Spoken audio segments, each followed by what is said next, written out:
Hey man, what's up? Oh, the usual. You see the thing in the news? Yeah, it's crazy.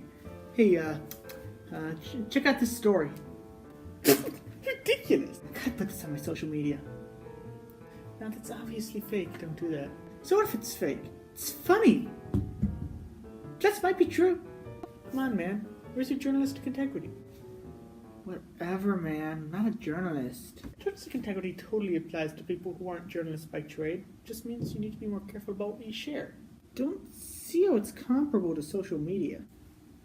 It fills a similar role, though. According to a 2017 Pew report, 2/3 of Americans get some news from social media, 3/4 for Twitter users. Like it or not, it's part of the process now. So you need to participate in that process responsibly. Hey, it's not my fault if people take what I say too seriously. If people believe what I post at face value, it's on them. But you're in the same position, aren't you? If they're responsible for how they interpret what you say, then you're responsible for saying it. I still think you're blowing out of proportion. When I say something that's wrong, it'll be corrected eventually. Is that true, though? Something being false doesn't make it harder to share. People share things that are interesting, so it's the more interesting ideas that end up dominating. So fake news depends on real news because it's more interesting. Exactly, but it gets worse. When you go to search the web, all these algorithms that websites use to show you what they think you want end up meaning that they'll just show you stuff that confirms what the algorithm thinks is already your worldview, even if it just makes that guess based on fake news that you've been researching. And it's not like you can turn this off either. These algorithms are everywhere. What does any of this have to do with journalistic integrity? Journalistic integrity is how you mitigate these problems. It's about doing your due diligence.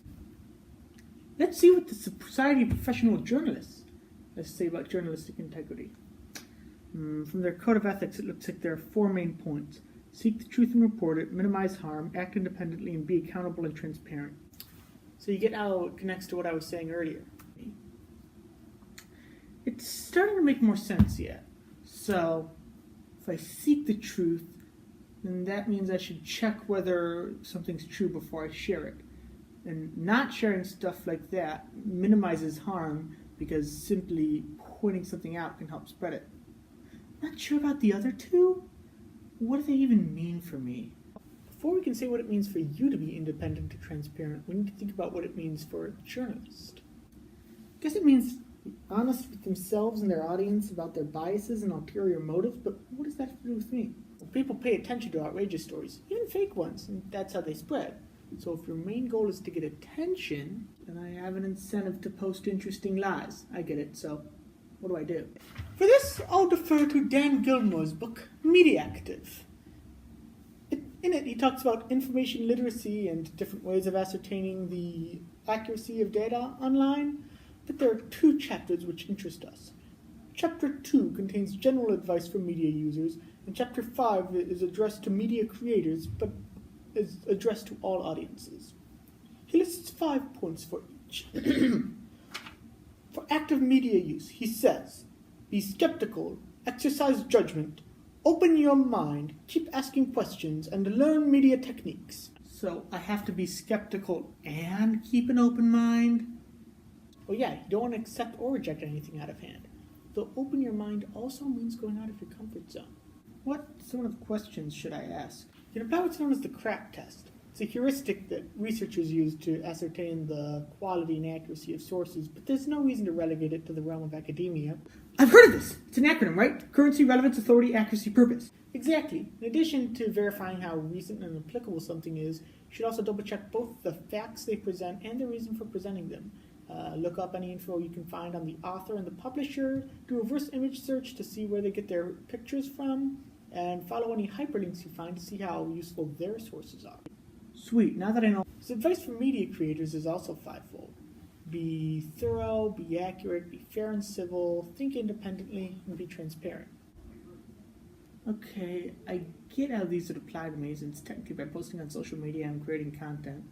I guess thoroughness and accuracy tie into the CRAP test and all that? Righto. The thing about fairness means I need to, what? Not express my opinion if it's against someone else's? Not really. It just means don't share anything hurtful, even if it's not hurtful to you in particular. Goes back to what the Journalistic Code of Ethics says about minimizing harm. I can't cause too much harm just by talking about this stuff. Can I? Never underestimate the damage a good disinformation campaign can do. Disinformation, deliberately spread false information, gets spread by presenting itself as something that's audacious and weird, but also has images and numbers usually thrown in to make it look more credible subconsciously. And even when it's revealed that the information is false, whoever spread it can just claim that it was misinformation, i.e. accidental and not deliberate. So that's why you want me to be careful about verifying my information before I share. Because it's harder to roll back disinformation after it's been spread. Exactly. Do you have any other specific advice about that? Yeah, whenever you read a new article, read it closely, scrutinize its sources, look at its ads to see if there's an ulterior motive, and use a search engine to double check. Basically, be thorough. Be skeptical, keep asking questions, learn media techniques. Just like Dan Gilmore